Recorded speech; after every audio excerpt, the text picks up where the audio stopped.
Hi everyone, and welcome to another week of quarantine learning. What a time to be alive. This week we're going to focus more on grammar as a little literary break in between our poetry unit and reading Anne Frank, which I know you're thrilled about going back to grammar. But these are some of the things that I was seeing that we need to work on from our essays. I wasn't super strict on punctuation and whatnot for the stuff that we have not talked about. So this is hopefully going to help you later on next year, maybe this year if we come back, who knows. So today is all about apostrophes. First, what are apostrophes? This is where I would ask you guys and ask you who knows what one is, but I can't do that and it makes me sad, so I'm just going to move on. The apostrophe is a curved punctuation mark, like that little dude there, written at the top right of a word. It has two main functions. Number one is for omission, which means taking something out, and the other one is for possession, so to show that something belongs to someone. Apostrophes used for omission. Omission is an abbreviation. When we deliberately leave out a letter in a word for abbreviation, that means shortening a word, we use the apostrophe to indicate that omission. So we use it to show that we took some stuff out of the word. So the abbreviation for government looks like that, G-O-V apostrophe T. When we deliberately leave out a letter in the word, did I just say that? I think I just said it. The apostrophe indicates that letters have been omitted. Also a contraction, which you have probably talked about several times. When we join together or contract words and omit letters to do so, we use an apostrophe to indicate the omission. So when you put two words together and take some of that word out, we're technically omitting part of it, even though we're joining two together. So an example of a contraction would be the word do not. A contraction of it would be don't, D-O-N apostrophe T. The apostrophe indicates that the O has been omitted. So here's some more examples. Will not, won't, might have, might have, should have becomes should have, I am turns into I'm, I will turns into I'll. Those are all contractions. We've all omitted part of it and made a shorter word using an apostrophe. So omission with numbers is also another thing. We often use apostrophes to indicate the omission of numbers in dates. So I was born in 92. If we took out the whole thing, we have to put an apostrophe before. It indicates that the numbers 1 and 9 have been omitted. So 1992 then turns into just 92. Warning! Do you know the difference between its and it apostrophe s? It is a common error. I will tell you firsthand, I missed it on the ACT because I overthought it for like 20 minutes, panicked, and then chose the wrong one anyway. So its without an apostrophe means belonging to it. So this one shows possession. Even when we get further on, it's going to be kind of turned around because normally you throw in an apostrophe to show possession, but with the word it's different. Haha, see what I did there? So if I say the cat licked its paws, it's showing the cat owns the paws. We don't have an apostrophe. It's with an apostrophe is the contraction of it is. It's raining here, meaning it is raining here.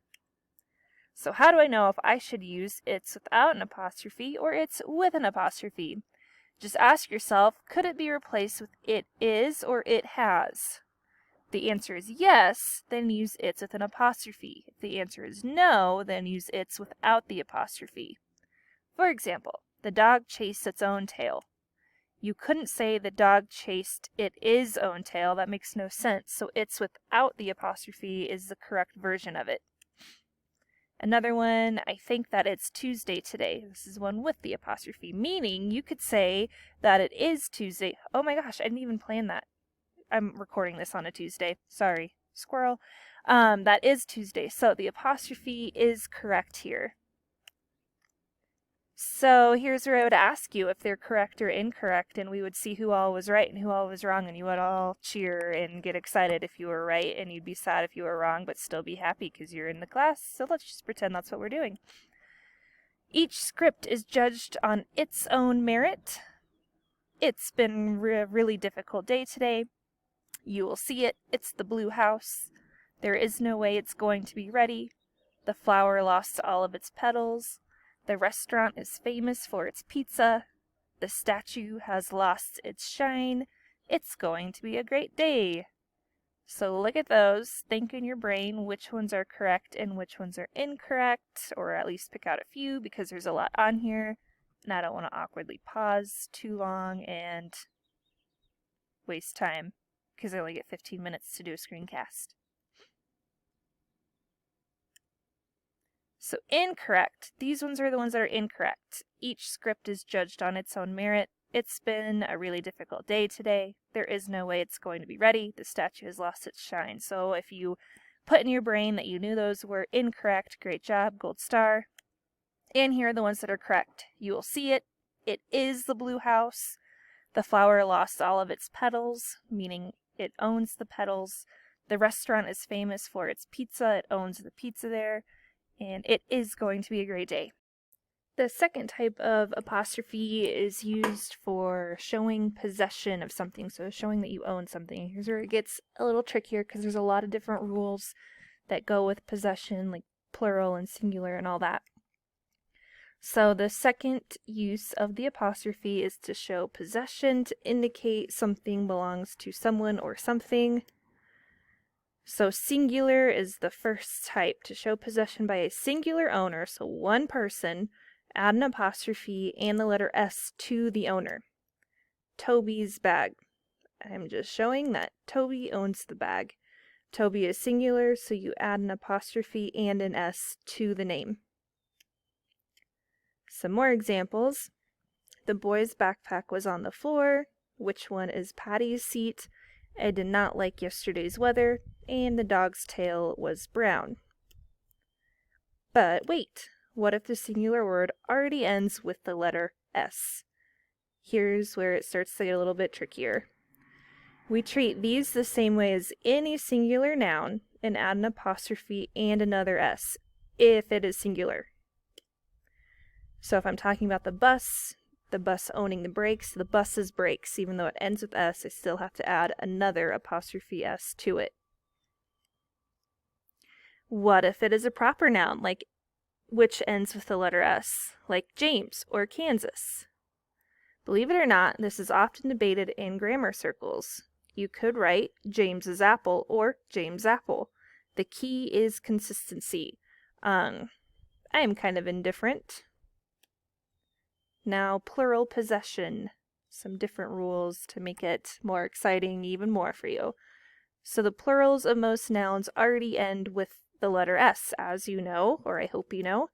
So the plural of boy would be boys with an S. To show possession of these words, you don't add an S. All you do is add an apostrophe after the existing S. So with the singular, we added the apostrophe and the S. If it's plural, all you have to do is add an apostrophe to the end of the word. So for example, the boys' bedroom. This shows us that there are many boys who own this bedroom, since it's a plural word. More examples. The film comes out in 2 weeks' time. The dog's kennels were noisy. The students' essays were interesting. The customers' complaints were ignored.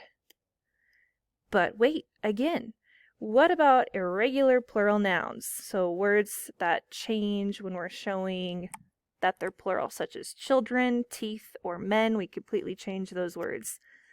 To indicate possession of these, we just add an apostrophe and the letter S as they don't end with an S. So we're only adding the apostrophe and no S if it already ends in an S and it's plural. So if I'm talking about children owning something, I would say the children's bedroom. I just added on an apostrophe S as we would with the regular singular words. Okay, let's see how you do. If these are correct or incorrect, think to yourself about which one you think is which. The 3 girls' bags lay on the floor. The mice's nest was destroyed. The people's choice was clear. All 3 doors' hinges were broken. His pencil's tips were all broken. Her parents' faces said it all. So the correct ones, if you thought to yourself, these ones are right, gold star. The people's choice was clear. People is plural, but it's an irregular verb, noun. So we add an apostrophe S. All 3 doors' hinges were broken. We're talking about multiple doors, so we just need to add the apostrophe. Her parents' faces said it all. Again, that's plural, so all we have to do is add an apostrophe to the end. These ones are incorrect. The 3 girls' bags lay on the floor. For this one, we put girl as if it's singular, but we're talking about 3 girls, so it should be girls with an apostrophe after the S, and that's it. The mice's nest was destroyed. That does not even make sense. And his pencil's tips were all broken. But wait, both of the following sentences are grammatically correct, but the apostrophes are in different places. Can you explain why? The doctor's office was closed. The doctor's office was closed. Think about why they might be in different places. So in the first one, the office belongs to one doctor. So when we put the apostrophe here, we're showing that the office belongs to that one doctor. The second one, the doctor's office belongs to many doctors. So this would be like a hospital maybe, because there are a lot of different doctors who are working there. So since it's plural, we add on an S to the end, and that shows that it's plural, but they also own the office. So remember, we never use apostrophes to indicate the plural, so these are all incorrect. Apples on sale now. That's technically saying 1 apple, or apple is on sale. I hate computers. I have loved her for years. We don't need apostrophes in any of those. We only use apostrophes to indicate omission, so taking something out, or showing possession of something. The end. If you have questions, email me or make a comment on Classroom. Be on the lookout for your assignment with the Google form on it. And if I can figure out how to stop this, goodbye.